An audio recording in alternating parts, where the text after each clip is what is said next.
أما بعد فإن خير الحديث كتاب الله وخير الهدي هدي محمد صلى الله عليه وسلم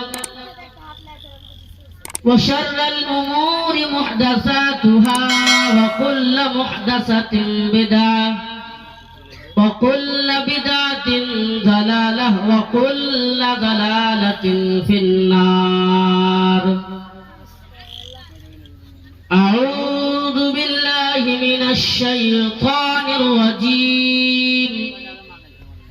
بسم الله الرحمن الرحيم.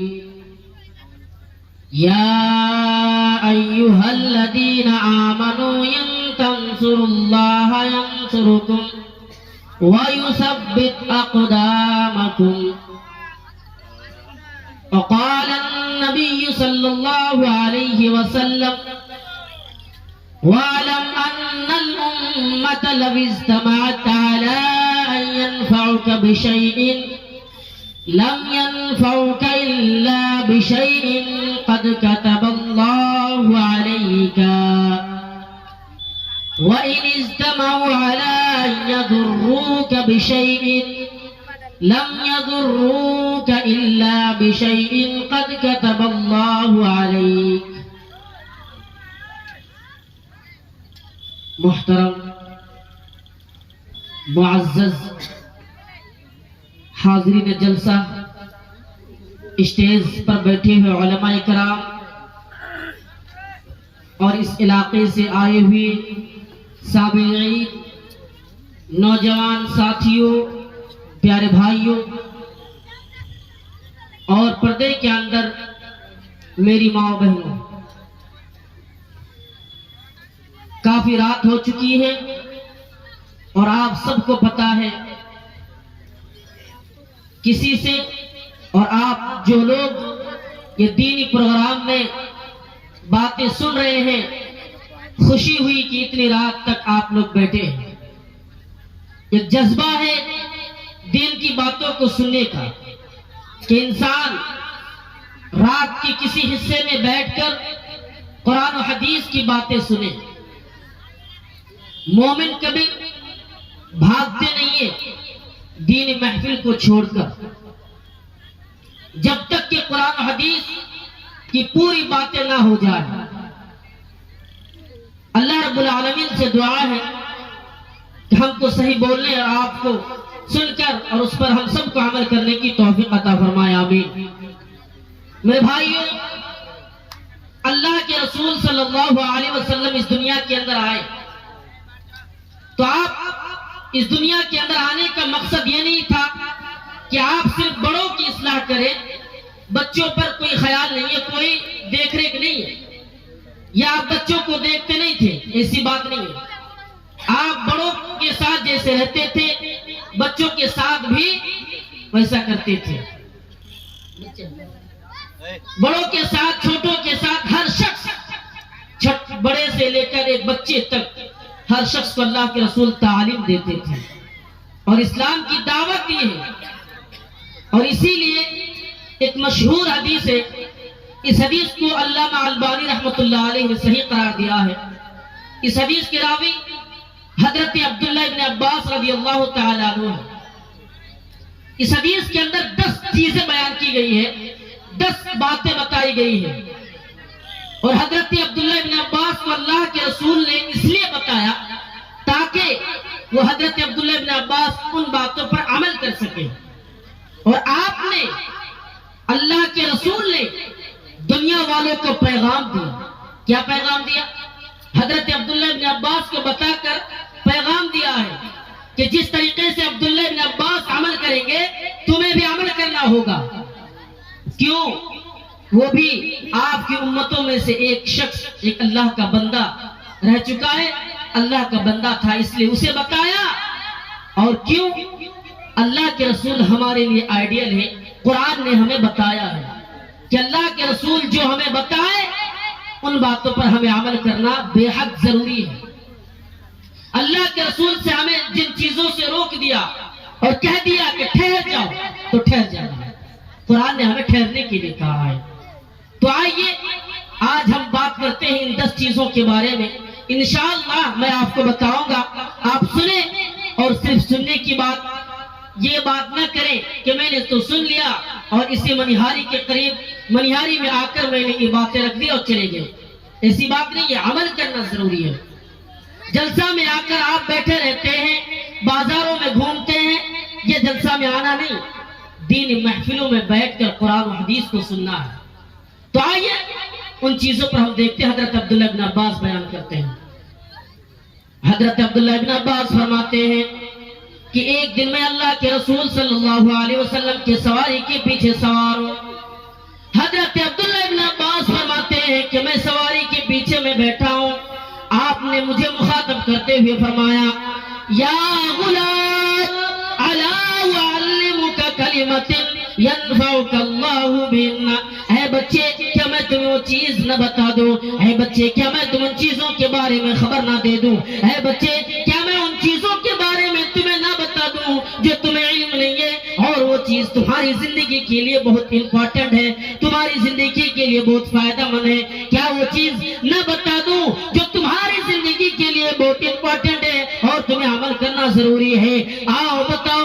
حضرت عبداللہ ابن عباس فرماتے ہیں کیوں نہیں، ضرور بتائیے، کیوں نہیں، آپ بتائیے، یقیناً میں عمل کرنے کے لیے تیار ہوں، میں ان چیزوں پر عمل کروں گا۔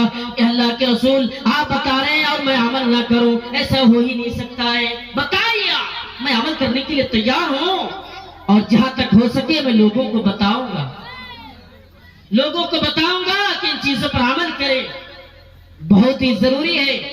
10 چیزیں کیا ہے اور عمل کیوں کرے؟ سب سے پہلا ہم اس بات پر غور کرتے ہیں، اس لیے کہ اللہ کے رسول ہمارے لیے آئیڈیل ہے، اللہ کے رسول کی زندگی ہمارے لیے آئیڈیل ہے، اور ہمیں کسی اور کتاب سے نہیں بلکہ ہماری مذہبی کتاب قرآن بتا رہے ہیں۔ اللہ تعالیٰ فرماتا ہے، اللہ تعالیٰ کا فرمان ہے، اللہ تعالیٰ فرماتے ہیں لَقَدْ كَانَ لَكُمْ فِي رَسُولِ اللَّهِ أُسْوَةٌ حَسَنَةٌ، اے دنیا والے تمہارے لیے آئیڈیل محمد ہے، تمہارے لیے نمونہ محمد ہے۔ اگر محمد کوئی بات بتا رہے ہیں، اگر تمہیں کسی چیز سے روک رہے ہیں تو تم رک جاؤ، وہیں پہ ٹھہر جاؤ، اور جس چیز یعنی جو چیز حاصل کرنے کے لیے بتا رہے ہیں وہ چیز حاصل کرنے کے لیے دوڑو، ٹھہرنا نہیں ہے۔ تو اللہ کے رسول حضرت عبداللہ ابن عباس کو بتا رہے ہیں کہ ان چیزوں پر عمل کرنا۔ آئیے غور کیجئے وہ چیزیں کیا ہیں، ہم بھی دیکھتے ہیں، آئیے ان چیزوں پر غور کرتے ہیں۔ اللہ کے رسول نے فرمایا، حضرت عبداللہ ابن عباس سنو، نمبر 1 احفظ اللہ یحفظک، یعنی تم دین کی حفاظت کرنا، اس کے احکام پر عمل کرنا۔ جب تم اس کے احکام پر عمل کرو گے، اللہ کے نبی صلی اللہ علیہ وسلم کا فرمان ہے، وہ فرماتے ہیں جب تم دین کی ان چیزوں پر، ان احکام پر عمل کرو گے، اللہ تعالیٰ بھی تمہاری حفاظت کرے گا۔ اللہ نے حفاظت کی ذمہ داری لے رکھی ہے، لیکن شرط رکھا، کیا شرط ہے؟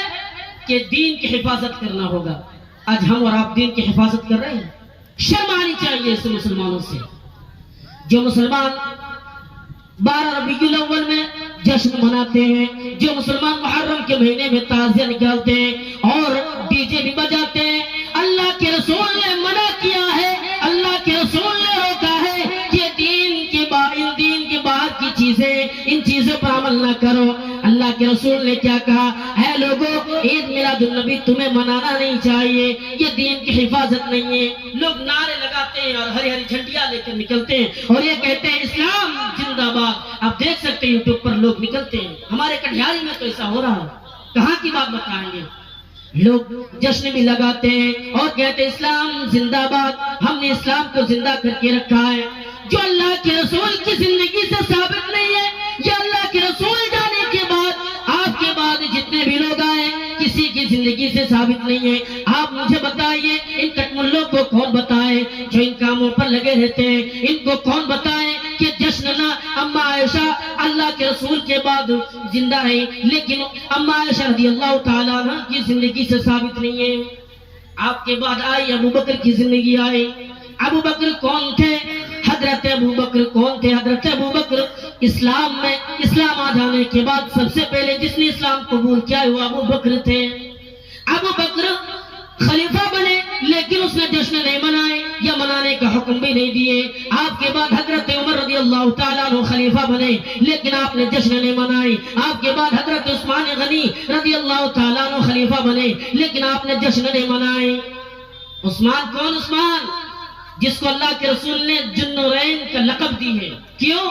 آپ کی دو بیٹی کی شادی ہوئی تھی حضرت عثمان غنی سے. وہ عثمان، حضرت عثمان کی زندگی میں اس نے جشن نہیں منائی. اس کے بعد حضرت علی کی زندگی، وہ خلیفہ بنے لیکن اس نے جشن نہیں منائی. حضرت حسن حضرت حسین دونوں آئے لیکن اس کے بعد اس نے جشن نہیں منائی. ان لوگوں کو کہاں سے مل گیا عید میلاد النبی اور جشن مناتے اور گھومتے بھی ہیں اور یہ کہتے پھرتے ہیں کہ ہم اسلام کو بچا رہے ہیں، ہم اسلام کی حفاظت کر رہے ہیں. مجھے بتائیے اس ہندوستان کے اندر مسلمانوں کو مارا جا رہا ہے تو حفاظت تم کیوں نہیں کر پا رہے ہو؟ کیوں نہیں کر پا رہے ہو؟ اب سوال کیجئے تو آپ کو گالی دیں گے، آپ کو مار کے بھگا دیں گے. بس اسی پر لگے ہیں وہ لوگ. آپ بتائیے مسلمانوں کی حفاظت کیوں نہیں ہے؟ آپ کو سنائی کیوں دے رہا فلاں جگہ پر مسلمانوں کو مارا گیا اور آپ نے دیکھا چند دن پہلے ہمارے علماء کو جیل میں ڈالا گیا. ایک ایک کر کے ہر علماء کو جیل میں ڈالا جا رہا ہے اور یہ بھی بول رہے ہیں، باضابطہ یہ بھی کہہ رہے ہیں کہ سب سے پہلے ان لوگوں کو چن چن کے جیل میں ڈالا جائے جو تبلیغ یعنی دین کی باتیں کرتے ہیں، لوگوں کو بتاتے ہیں، اس کو جیل میں ڈال دیا جائے. یہ مسلمان خود بخود سناتن دھرم میں آ جائیں گے. ارے سناتن دھرم کی بات کر رہے ہیں، اگر اسے جائزہ لیا جائے کہ یہ سناتن دھرم اسلام سے جڑا ہوا ہے لیکن یہ لوگ مانیں گے نہیں. تو کیا کہہ رہے ہیں کہ ہمارے علماء کو جیل میں ڈالے جا رہے ہیں. دیکھ رہے ہیں قصوروار ہو یا بے قصور ہے، اس نے گناہ کیا یا نہیں کوئی بات نہیں، صرف ڈالنے کی پلاننگ کر رہے ہیں. اور لوگ یہ بھی کہتے ہیں ہم جو مولانا جرجیس کو جیل میں ڈالے ہیں تو کس لیے؟ اس لیے کہ آج سے 5 یا 6 سال سے لڑ رہے ہیں. یہ دھرم گرو ہیں، یہ دین کی بات بتاتے ہیں، یہ دین کی حفاظت کرنے والے ہیں، یہ دین کی رہنما ہے، یہ دین کی بات بتاتے ہیں، اس کو ڈالا گیا. آپ کو بتا دوں تعجب کی بات ہے، اسی آپ کے پڑوسی اسٹیٹ یعنی جھارکھنڈ کے اندر عطا اللہ قاسمی کو جلا کر ختم کر دیا. RSS کے لوگوں نے اسے مارا اور مارنے کے بعد جلایا اور جلانے کے بعد جنگل میں پھینک دیا.